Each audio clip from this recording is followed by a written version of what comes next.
Eu que agradeço. A graça e a paz, queridos. É muito bom estar aqui. E em Sete Lagoas, não sei se vocês sabem, eu me sinto bem em casa. Porque a minha infância, eu passei todas as minhas férias, do primeiro ao último dia aqui em Sete Lagoas. Então, eu tenho família aqui e essa cidade faz parte da minha história. Tem gente muito amada que mora aqui em Sete Lagoas, tem os laços de sangue, e é tão bom a gente estar aqui na casa do Senhor, o sangue que nos une, né? O sangue de Cristo, e é uma alegria estar com vocês nessa noite de verdade. E para falar daquele que é tudo em todos, né? Glória a Deus, o Senhor quer nos ensinar nessa noite, amém? Abra sua Bíblia comigo no texto que dá corpo a esse tema. 1 Coríntios, capítulo 12. Você pode abrir a sua Bíblia. Eu vou usar a versão NVT. Então, talvez a sua versão seja um pouquinho diferente da minha. Mas não fica bravo, não. É só você ficar ligadinho, que a gente vai se entender. Eu queria ler com vocês todo o capítulo. Então, vai ser uma leitura um pouco extensa. Mas fica juntinho comigo aí. Se a sua versão é um pouquinho diferente da minha, às vezes fica mais fácil você prestar atenção naquilo que eu estou falando, para você não ficar confundido. Amém? A palavra de Deus em 1 Coríntios, capítulo 12, a partir do verso 1, diz assim: Agora, irmãos, quanto à sua pergunta sobre os dons espirituais, não quero que continuem confusos. Vocês sabem que quando ainda eram pagãos, foram conduzidos pelo caminho errado e levados a adorar ídolos mudos. Por isso, quero que compreendam que ninguém que fala pelo Espírito de Deus amaldiçoa Jesus e ninguém pode dizer que Jesus é o Senhor, a não ser pelo Espírito Santo. Existem tipos diferentes de dons espirituais, mas o mesmo Espírito é a fonte de todos eles. Existem tipos diferentes de serviço, mas o Senhor a quem servimos é o mesmo. Deus trabalha de maneiras diferentes, mas é o mesmo Deus que opera em todos nós. A cada um de nós é concedida a manifestação do Espírito para o benefício de todos. A um, o Espírito dá a capacidade de oferecer conselhos sábios. A outro, o mesmo Espírito dá uma mensagem de conhecimento especial. A um, o mesmo Espírito dá grande fé. A outro, o único Espírito concede o dom de cura. A um, ele dá o poder de realizar milagres, a outro, a capacidade de profetizar, a outro, ele dá a capacidade de discernir se uma mensagem é do Espírito de Deus ou de outro Espírito. A outro ainda, dá a capacidade de falar em diferentes línguas, enquanto a um outro, dá a capacidade de interpretar o que está sendo dito. Tudo isso é distribuído pelo mesmo e único Espírito que concede o que deseja a cada um. O corpo humano tem muitas partes, mas elas formam um só corpo.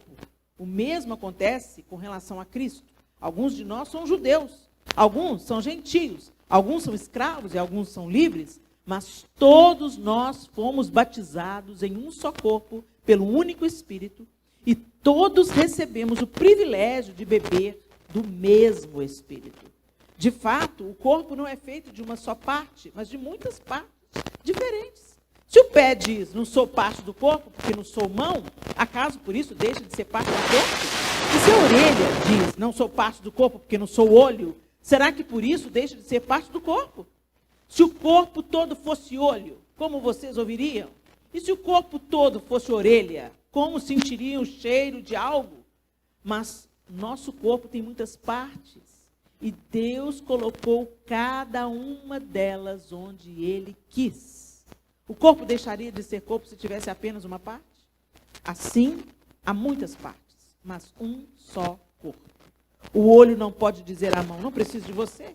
E a cabeça não pode dizer aos pés, não preciso de vocês. Ao contrário, algumas partes do corpo que parecem mais fracas são as mais necessárias.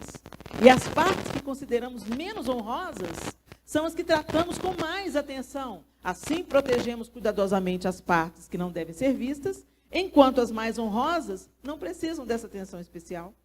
Deus estruturou o corpo de maneira a conceder mais honra e cuidado as partes que recebem menos atenção. Isso faz que haja harmonia entre os membros, de modo que todos cuidem uns dos outros. Se uma parte sofre, todas as outras sofrem com ela. E se uma parte é honrada, todas as outras com ela se alegram. Juntos, todos vocês são o corpo de Cristo, e cada um é uma parte dele.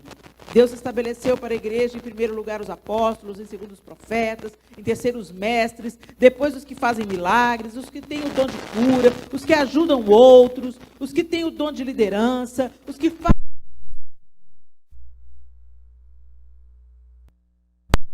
Todos nós temos o poder de fazer milagres. Todos temos o dom de cura. Todos temos a capacidade de falar em diferentes línguas. Todos temos a capacidade de interpretar o que é dito. Portanto, desejem intensamente os dons mais úteis. Agora, porém, vou lhes mostrar um estilo de vida que supera os demais. E aí, logo em seguida, vem o famoso capítulo de 1 Coríntios 13, onde ele fala que o amor, tudo que a gente faz vai se extinguir, e que o amor vai prevalecer sobre todas as coisas. Mas eu quero chamar a atenção de vocês para isso que o apóstolo Paulo está fazendo.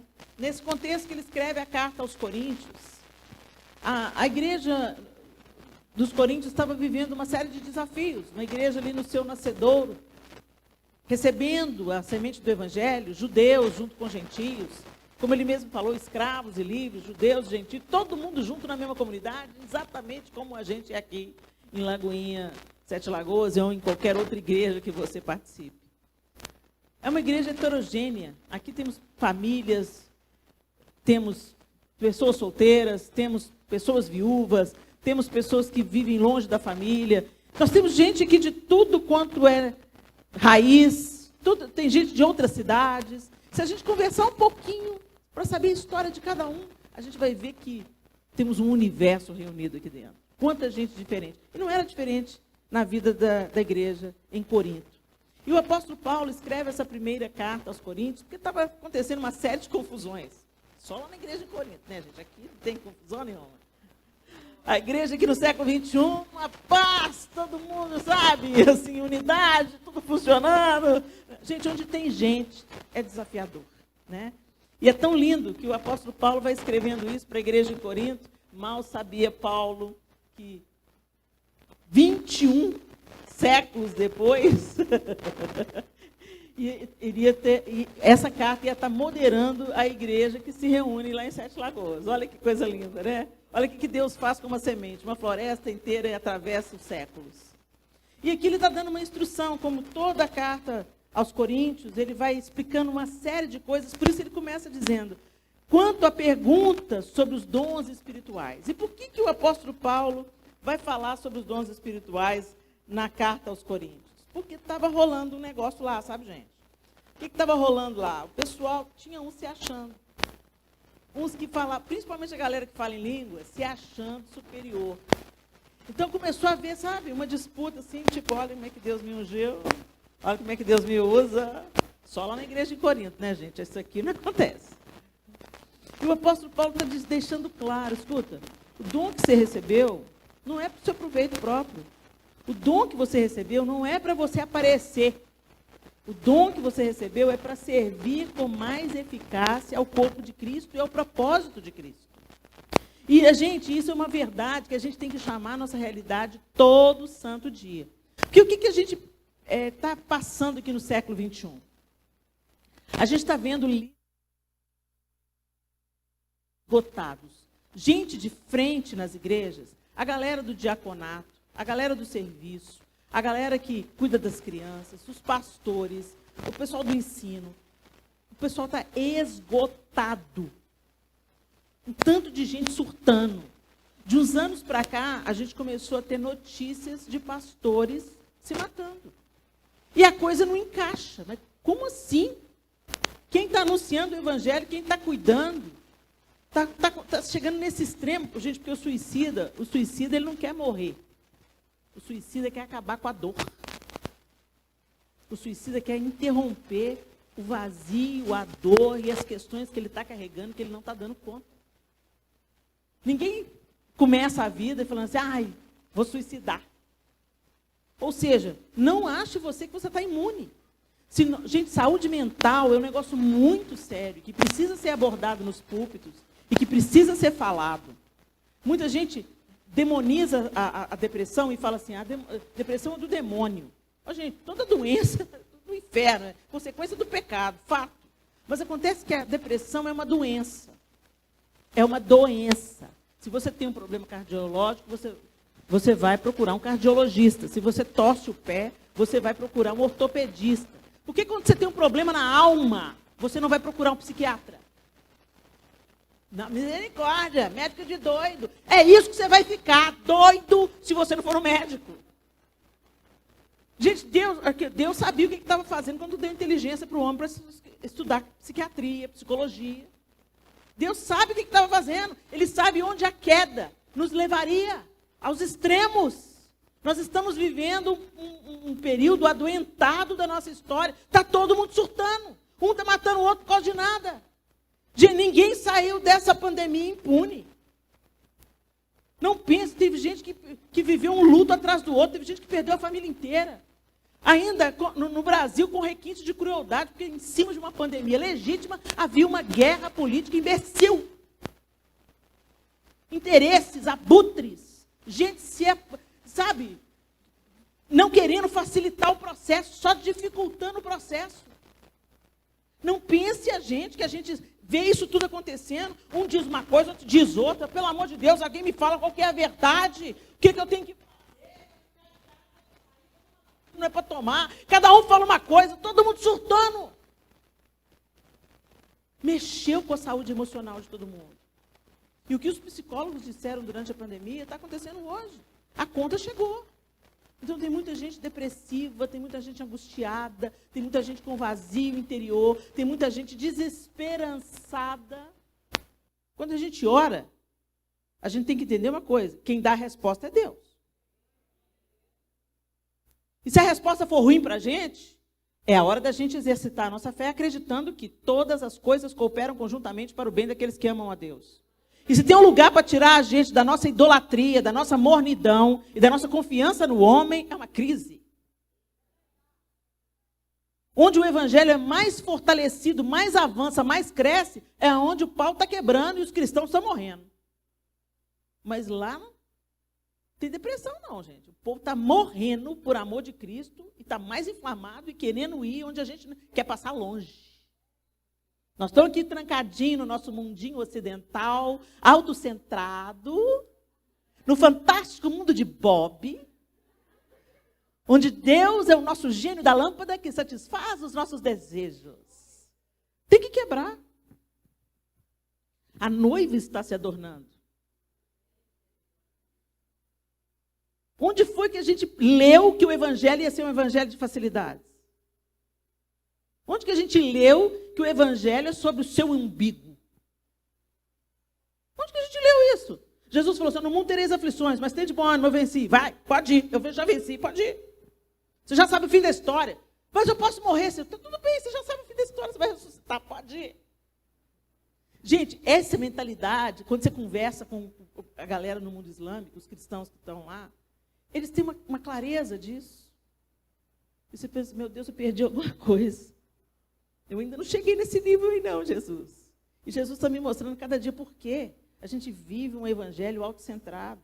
A gente quer que Jesus resolva as nossas questões. A gente nem preocupa com o problema que o irmão do lado está vivendo. Vai preocupar com o evangelho? E aqui na igreja de Corinto está tendo uma crise. E os irmãos, ao invés de querer buscar os dons e querer exercitar os dons para fluir, para servir e para tornar o evangelho ainda mais amplo e para alcançar mais pessoas, eles começaram a usar o evangelho para si mesmos. Qualquer semelhança terá sido mera coincidência. Quanta gente se acha superior porque tem isso aqui na mão? Eu sou pregador do evangelho, ministro. Se eu não posso pegar uma vassoura para lavar o banheiro, eu não sou digna de pegar o microfone. A lógica do reino é essa. Tem um ministério nos Estados Unidos que quando os ministros se destacam publicamente, eles são expostos a um serviço mais humilhante. Quanto mais famosinho eles ficam, aí eles colocam a galera, vamos levar lá, né? Vamos lá para o asilo, trocar umas fraldas de idoso, vamos lá. Por quê? Para ter um choque de realidade, para a vaidade não entrar no coração. Porque a vaidade foi soprada, o desejo de ser como Deus foi soprado lá no Éden, no coração da mulher. Mas é claro que você não vai morrer. Você vai ser como Deus, conhecedora do bem e do mal. E essa proposta da serpente, ela está valendo até hoje. O homem quer ser Deus, não a sua imagem e semelhança em santidade. Não, quer poder. Todos os absurdos que a gente vê hoje no mundo é briga por poder. E isso acontece em toda a relação humana, isso acontece no casamento, arruína o casamento. Isso acontece entre pais e filhos, arruína a relação de pais e filhos. Isso acontece entre amigos, arruína amizades. Isso acontece no poder, no governo, nos altos escalões. É tudo sobre poder. E o Cordeiro de Deus, você olha para ele, ele se despiu de toda glória, toda majestade, e encarnou exatamente na contramão de Lúcifer, que já era um querubim da guarda, ungido, e de repente cismou que queria ser como Deus. Com quem que você está parecendo mais? Você está cheio do Cordeiro de Deus, disposto a se cingir de uma bacia e lavar o pé de quem vai te trair? Ou você quer mostrar como você é grande na terra? Gente, o que a gente mais vê é crente falando, Senhora, vem, Senhor Jesus, mostra para eles. Tem crente que quer que Jesus volte para vingar.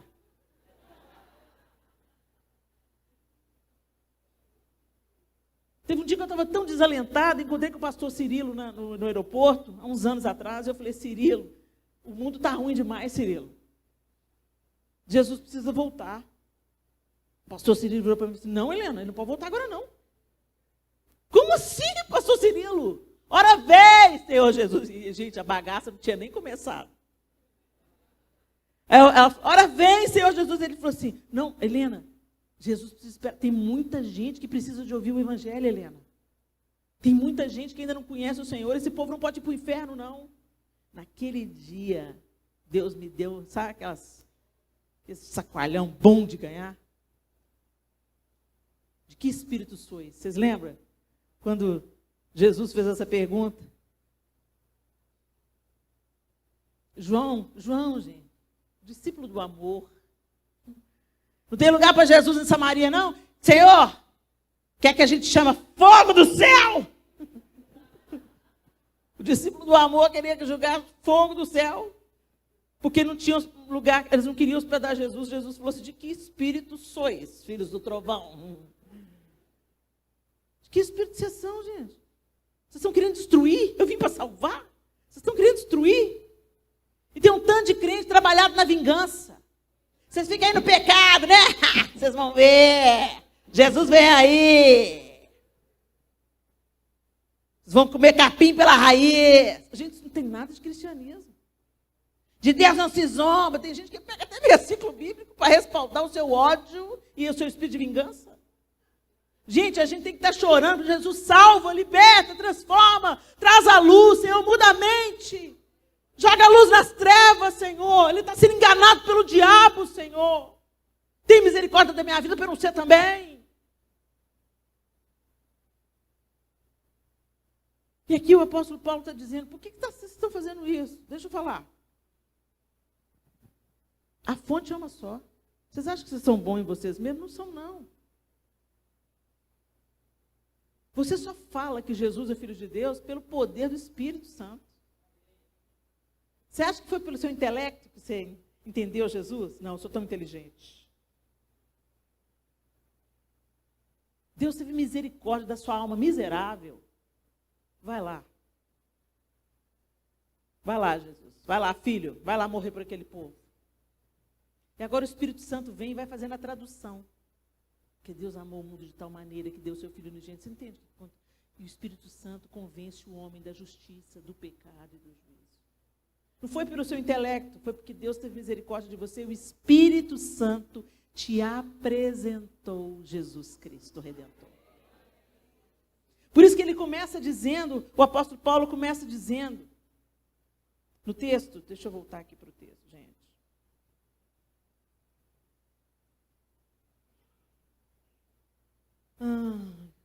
Quero que compreendam que ninguém que fala pelo Espírito de Deus amaldiçoa Jesus. Então, se você vê alguém amaldiçoando Jesus, você já viu um tolo aí falando mal de Jesus, falando aquelas asneiras, falando... já teve gente que fala assim, não, Deus é bom, Deus é amor. Se Deus fosse separar esse negócio de bode, de ovelha, esse Deus não é tão bom assim, então eu não quero Deus. Já ouviu umas bobagens dessas? Vira e mexe e vai ouvir cada vez mais. Porque há uma cegueira. Há uma falta de entendimento. Quando você está na escuridão, na mais plena escuridão, você consegue enxergar alguma coisa? Quem aqui já foi na roça, gente? Ficou no escuro na roça? Você sabe o que é escuridão. Roça em noite sem lua. Você não enxerga um palmo diante do nariz. Parece que você pode cortar a escuridão à faca. Assim, de tão breu que é. Você fica assim regalando o olho para ver se vê mais, mas não adianta. É breu, breu, breu. Quem já viveu essa experiência? Você consegue enxergar alguma coisa? Absolutamente nada. Quando você está nas trevas, você não enxerga nada. Aí você entra para a vida, vem para a luz. Aí tem gente que fala assim, nossa, mas depois que eu aceitei Jesus, minha vida piorou demais. Piorou não, ela estava ruim, só que você não via. Aí você começa a olhar, vai aproximando da luz, vai aproximando. Nossa, meu Deus, estou toda imunda, esfarrapada. Você não via. Eu e o João pegamos uns filmes dos anos 80 e fomos assistir com nossos filhos, já adolescentes. Vamos assistir aquele filme que a gente assistiu nos anos 80? Vamos. Era legalzinho, vamos assistir, vamos. Quando nós começamos a assistir o filme, nossos filhos olharam para a gente e falaram, que é isso? Vocês assistiram esse filme? E fica regulando os nossos desenhos? Que filme que é esse? Meu Deus! Estava na escuridão. Eu já era crente, mas estava na escuridão. É impressionante algumas coisas que você fazia, a roupa que você vestia, as coisas que você falava. Você olha, dá uma vergonha. Meu Deus! Escuridão. Mas você esquece da escuridão que você vivenciou, da ausência de luz que não te deixava ver, mas fica de olho na escuridão do outro. E fica pensando, por que não veio? Olha que falta de temor. Como é que fala uma versão? Está na escuridão. Como é que veste essa roupa? Está na escuridão. O que é desonesto desse tempo? Está na escuridão. Eu estou falando daqueles que não conhecem a Cristo. Não estou falando dos picaretas. Que tem gente que conhece o Evangelho, sabe a verdade, mas escolhe ficar na imundície. Está vendo tudinho? A luz já brilhou. Eu quero ficar assim mesmo, sujo e esfarrapado. Não é desse que eu estou falando, não, gente. Eu estou falando, vocês estavam mortos nos vossos delitos e nos vossos pecados. Como um dia todos nós aqui estivemos. Mas agora a luz de Cristo brilhou. E quanto mais perto dele você andar, mais ela vai brilhar. E mais consertos ela vai gerar, e mais santificação ela vai gerar. Não é mérito nosso, é a misericórdia de Deus. A minha oração por aqueles que eu amo e ainda não creem é, Senhor, acenda a luz. Espírito de Deus, apresenta Jesus para ela, apresenta Jesus para ele. Tem gente que nasceu na igreja, mas Deus não tem neto. Não é para o seu filhinho, foi criado, apresentado na igreja, cresceu ouvindo a Bíblia, que ele sabe quem é Jesus, ele conhece Jesus da história, mas ele não teve a revelação do Espírito Santo. Nossos filhos precisam nascer de novo. Ninguém nasce evangélico. Você pode até nascer evangélico, não salvo. A experiência de salvação, ela é individual. Por isso que você ensina a criança mesmo no caminho que ela deve andar. Mas a sua oração, pai e mãe, é, Senhor, que o meu filho, que a minha filha, tenha a revelação de Jesus Cristo pelo poder do Espírito Santo e experimente um novo nascimento. Gente, é da água para o vinho a mudança. Principalmente, às vezes isso fica mais evidenciado pelo temperamento. Eu tenho 4 filhos. E um dos nossos filhos cresceu na igreja e tudo. Quando entrou na adolescência, começou a falar que não queria ir mais na igreja. E é uma dificuldade tão grande quando isso chega para a gente. E ele tem um temperamento muito próximo da minha filha mais velha. E os outros 2, um temperamento mais parecido com o João. Aquela pessoa fácil de lidar, aquele menino, sabe, nasce pronto. Quando eu conheci o João não era crente. Meu Deus, já é crente, só não sabe. E assim, os filhos que puxaram o João, né? Eles tiveram a experiência de transformação deles, o novo nascimento. Mas você sentia a diferença, claro. Mas assim, houve uma sutil diferença. Mas quando o Arthur teve a experiência de novo nascimento dele, gente, mudou da água para o vinho. Dependendo do temperamento da pessoa, você vê, não tem meio termo. É Paulo, entendeu? Paulo derruba no chão, cega o cara, pronto, agora você levanta e vai viver a sua vida. Mudou da água para o vinho. É isso que o Senhor quer fazer em todos nós. E Ele está dizendo, vocês eram pagãos, vocês adoravam outros ídolos, mas o Espírito de Deus revelou Jesus a vocês. E agora, cada um de nós é concedida a manifestação para o benefício de todos. A cada um de nós. Fala, a cada um de nós. Todos nós recebemos dons. Ah, eu não descobri o meu ainda não, Helena. Pois é, então você precisa descobrir. No verso 7 que eu acabei de ler, né? A cada um de nós é concedida a manifestação do Espírito para o benefício de... Então, se você está pegando o seu dom e usando em benefício próprio, Ananias e Safira. É isso que Ananias e Safira queria. Usar o privilégio de poder dar, usando aqui o exemplo que o pastor deu, para chamar fama para si mesmo. Viram que Barnabé foi lá, entregou uma oferta generosa, com certeza escutaram os comentários de aprovação dos irmãos. Nossa, que bênção, vendeu um campo, que grande bênção, que homem temente, que coração generoso. Aí suscita o quê? Competição. Eu também quero brilhar. Eu também quero ser visto com bons olhos. Eu também quero ser chamado de ungido do Senhor. Vai lá, vende o campo. Ah, mas aí é muito, né? Vamos reter um pouquinho para nós. Quantos crentes estão vivendo como Ananias e Safira? E muitos ali na igreja de Corinto deviam estar fazendo a mesma coisa. O dom era vindo do Espírito Santo. O Espírito Santo era a fonte. Entregou o dom para servir e ser benefício para todos, mas reteve uma parte para si. Olha como é que eu sou grande na terra. Ananias e Safira caíram mortos. E eu quero que você pense nisso. Pois é, mas eu não morri, por enquanto. Porque às vezes a gente pensa que a morte é só literal e física, né, gente? A pior morte é a morte espiritual. Porque da física, você tem a esperança da ressurreição. Você tem a esperança da salvação. O fim do nosso corpo não é o nosso fim. A pior morte é a morte espiritual. Sabe aquele crente que hoje é um escândalo? Ele não se tornou um escândalo de uma hora para outra, não. Uma pedra de tropeço, ele não se tornou uma pedra de tropeço de uma hora para outra. Começou retendo o que pertence só a Deus. E hoje nossos púlpitos viraram performance.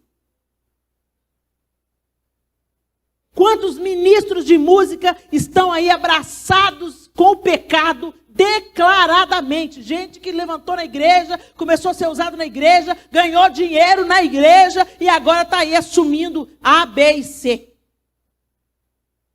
Não foi de uma hora para outra. Ninguém cai, tropecei. É um processo de declínio e começa com o espírito de Lúcifer, querendo usar o dom que Deus deu, trazendo glória para si. Não vai ficar impune. E às vezes você pensa que Deus vai vir pecando. Não, às vezes Deus só tira a mão. Vai. Coisa terrível quando Deus tira a mão da gente. Entrega-nos às nossas próprias paixões até a gente se autodestruir. E é isso que o apóstolo Paulo está ensinando para a igreja em Corinto, para que eles fossem livres disso. Não se envaideçam. Não usem os dons que vocês têm para competir uns com os outros, para se compararem uns aos outros, para se sentirem superiores aos outros. O que você recebeu é do Espírito para servir os outros. E por que tem gente exausta? Eu comecei falando nessa noite que tem gente adoentada, exausta, porque tem um tanto de gente que recebeu dom. Cada um de nós recebeu um dom, mas tem um tanto de gente negligenciando. Enquanto uns pegam a glória para si, outros falam assim, eu que não vou me meter. Eu venho, recebo, como pãozinho, tomo suco e vou embora. Receber um dom, receber um chamado, receber uma vocação, você tem a capacidade de ajudar alguém, mas quem se dispôs está sobrecarregado, andando, arrastando um tanto de gente adoentada também, porque não querem buscar a Deus também não. E aí isso gera esse desequilíbrio. Se Cristo é tudo em todos, eu não estou aqui em lugar de superioridade, não. Somos todos iguais. Estamos todos no mesmo piso. Helena, Deus te usa com a palavra, mas Deus te usa com a oração. Deus te usa com o serviço. E Deus te usa com a compaixão. E Deus te usa com a generosidade. E Deus te usa para acolher o outro. Às vezes você não é boa com palavras, mas você é boa de ouvido. E você acolhe. E você visita. E você tem o dom da paciência para ensinar aquele que é débil no aprendizado. Se cada um de nós entendêssemos que Deus nos chamou para sermos a igreja, para sermos parte do corpo. Ah, mas eu sou muito pequeno, outro tipo de orgulho. A autocomiseração é outra face do orgulho. A outra face da mesma moeda. É gente que se exalta e pega o dom para si, ou é gente, ó vida, ó céus, ó azar, eu sou pó. Você é mesmo, mas você foi selado pelo Espírito Santo. O mais alto preço foi pago pela sua vida. Então você tem valor sim, não pelo seu próprio recurso, mas por aquilo que Cristo fez. Então por que a gente retém? Por que a gente está sobrecarregando os líderes? Por que tem gente que tem que atuar em 4 partes na igreja, enquanto você só vem para comer?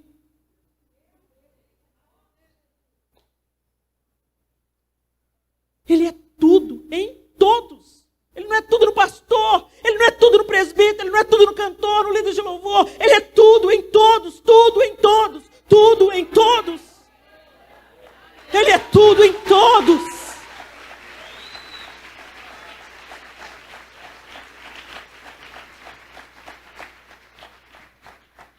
Não seja covarde. Não sobrecarregue o seu irmão. Não tenha o sangue de um pastor suicida nas suas mãos. Se movimente. Ore. Dobre os seus joelhos. Não ore só pelas suas causas. Ore pela infância no Brasil. Ore pelas crianças da sua igreja. Ore para Deus levantar uma geração de avivalistas. A criança não é igreja amanhã, não. A criança é igreja hoje. E eles estão só levando pedrada, pedrada, pedrada, pedrada, pedrada. Em vez de você orar, você ainda coloca um tablet na mãozinha do santo. Você não quer ter trabalho nem com seus filhos. Jesus está te convocando para você se envolver. Ele deu a vida. Ele deu o sangue. E você fala que é seguidor de Cristo. Mas você retém tudo. Não dá nada.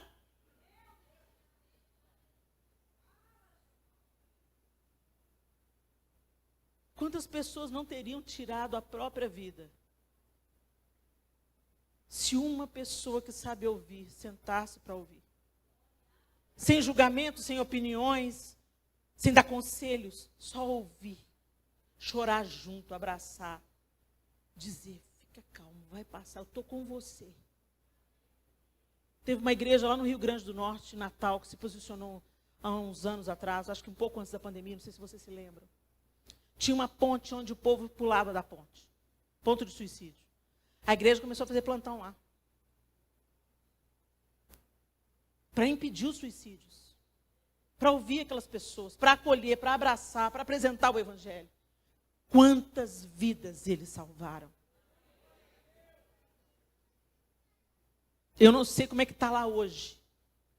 Mas naqueles dias, houve até reportagem dizendo que eles mudaram as estatísticas, onde a igreja intervém. A gente pensa que o nosso papel é dar o dízimo para alguém fazer, né? Não, gente. Jesus não mandou alguém fazer, ele veio e fez. Ele se entregou, ele se deixou moer.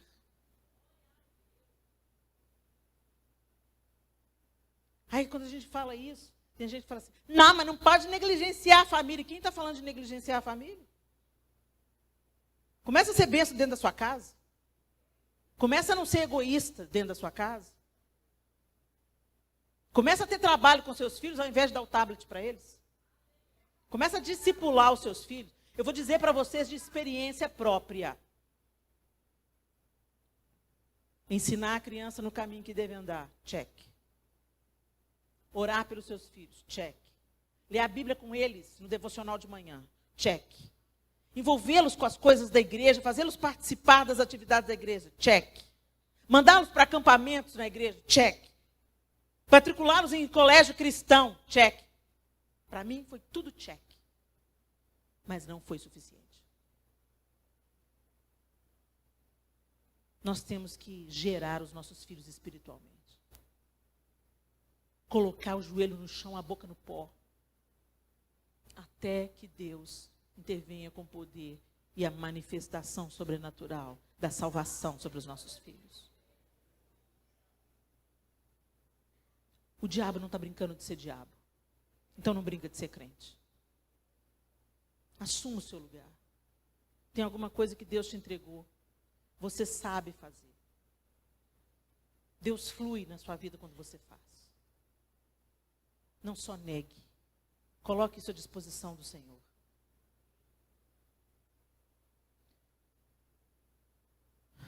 O Espírito Santo é a fonte. Em cada um de nós há um dom. E Deus não vê como o homem vê. Do verso 22 ao 27 diz assim, ao contrário, algumas partes do corpo que parecem mais fracas são as mais necessárias. E as partes que consideramos menos honrosas são as que tratamos com mais atenção. Assim protegemos cuidadosamente as partes que não devem ser vistas, enquanto as mais honrosas não precisam dessa atenção especial. Deus estruturou o corpo de maneira a conceder mais honra e cuidado às partes que recebem menos atenção. Então nós somos indesculpáveis. Para de falar, mas eu só oro.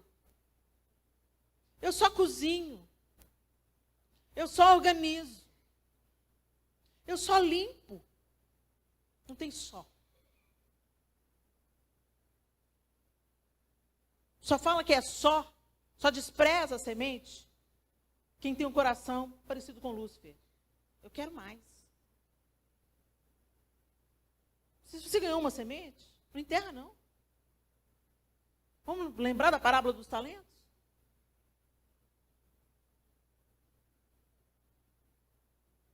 Aí a gente começa a entender por que Jesus falou, porque até quem recebeu pouco, até o que tem vai ser tirado. Porque fica nessa churumela, nessa choramingação. É tão pouco, é tão pouco, é tão pouco. Espírito de ingratidão.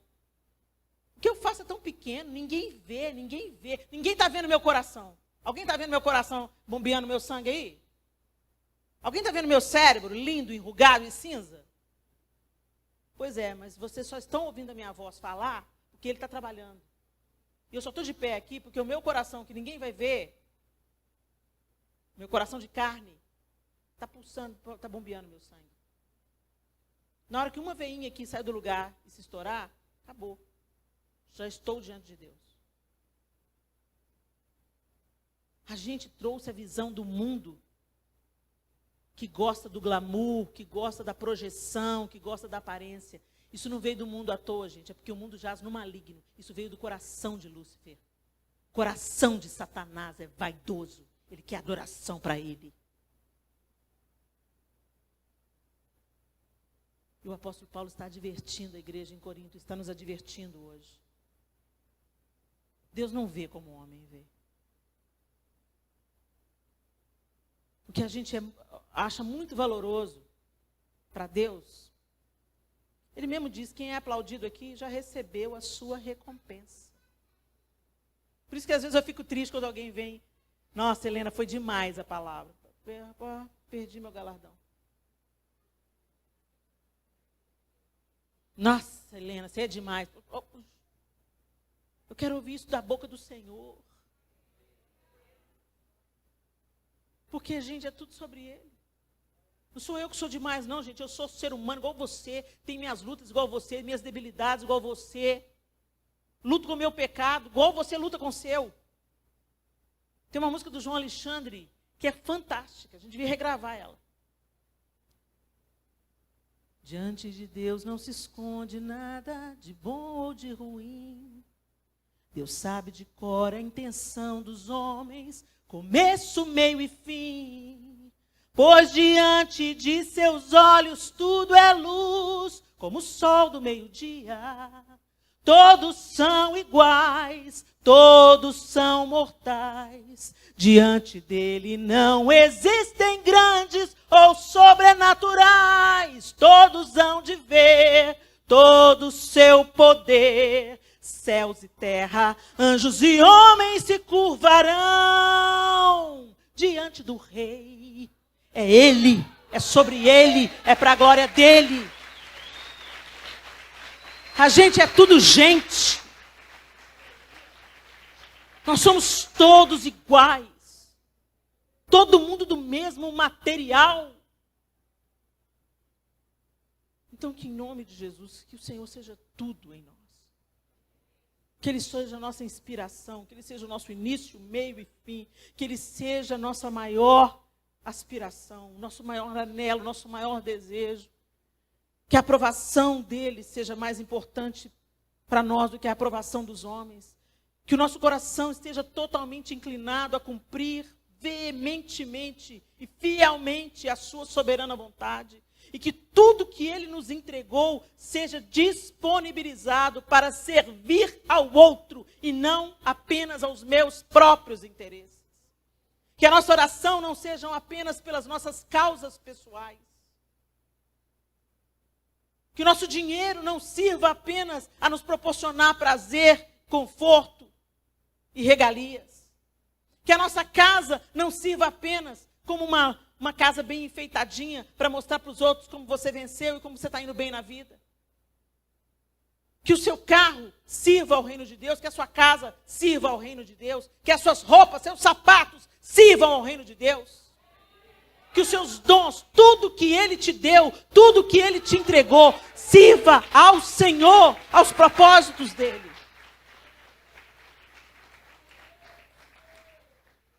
Feche os seus olhos.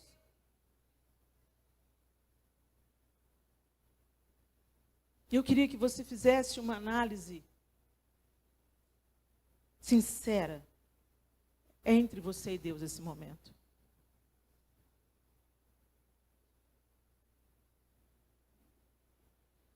Como você está vivendo com o que Deus te entregou?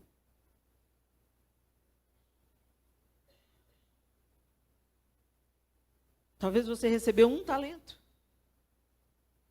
E está de olho naquele que recebeu 5. Talvez você ache, mas eu tenho tão pouco. O dia que eu tiver mais, eu sirvo. Não, não serve não. Quem não é fiel no pouco, não vai ser fiel no muito.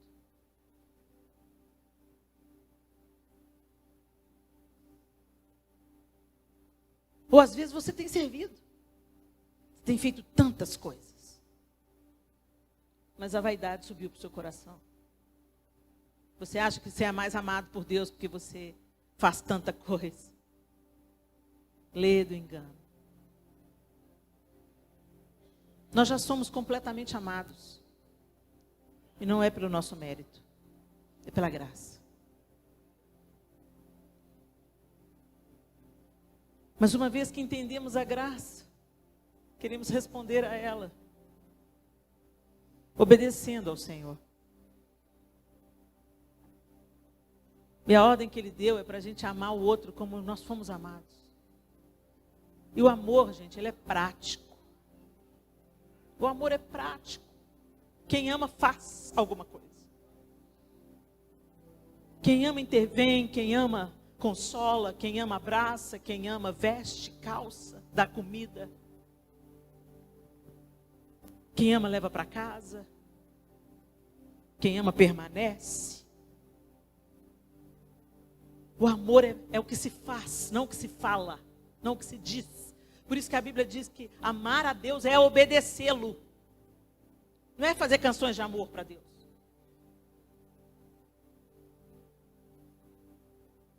O Senhor está nos conclamando nesses dias de tanta sobrecarga. Sabe por que nós estamos adoentados? Porque estamos fora do nosso propósito.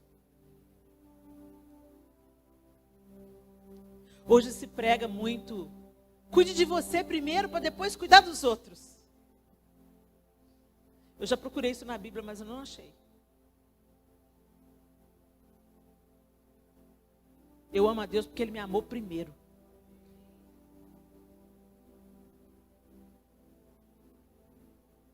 Há um tempo atrás, algumas pessoas que pararam de responder aos antidepressivos passaram por uma pesquisa. Os psicólogos e psiquiatras envolvidos com aquele grupo de pessoas levaram aquelas pessoas para praticar o bem, para socorrer outras pessoas em vulnerabilidade. E todo aquele grupo que deixou de responder ao medicamento de depressão, todos eles saíram da depressão. A nossa vocação como seres humanos é acudir o outro, é consolar o outro. Quantas vezes eu subi no púlpito quebrada, emocionalmente quebrada, envergonhada, confusa, ferida. Mas eu falei, Senhor, eu não posso faltar um compromisso, porque uma circunstância ocorreu. Me sustenta. Me sustenta, Senhor. Eu não sou serva das minhas emoções. Eu sou serva do Senhor. E quantas vezes, enquanto eu servia a mesa, eu fui alimentada.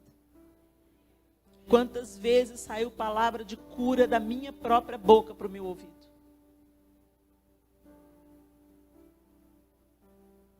Às vezes você está adoentado, meu irmão, que está igual água parada. O Senhor não colocou em nós uma água parada, Ele colocou uma fonte a jorrar para a vida eterna. Uma fonte a jorrar, ela é dinâmica. Ela vai se derramando onde ela passa. Para de dar desculpas. Manda uma mensagem pelo WhatsApp. Faz uma live de oração. Faz a visita para aquela pessoa que ninguém quer visitar. Presta atenção nas pessoas que ninguém presta atenção. Seja Jesus na vida delas. Alimenta o faminto. Ah, Senhor, eu quero te agradar. Jesus deixou muito claro.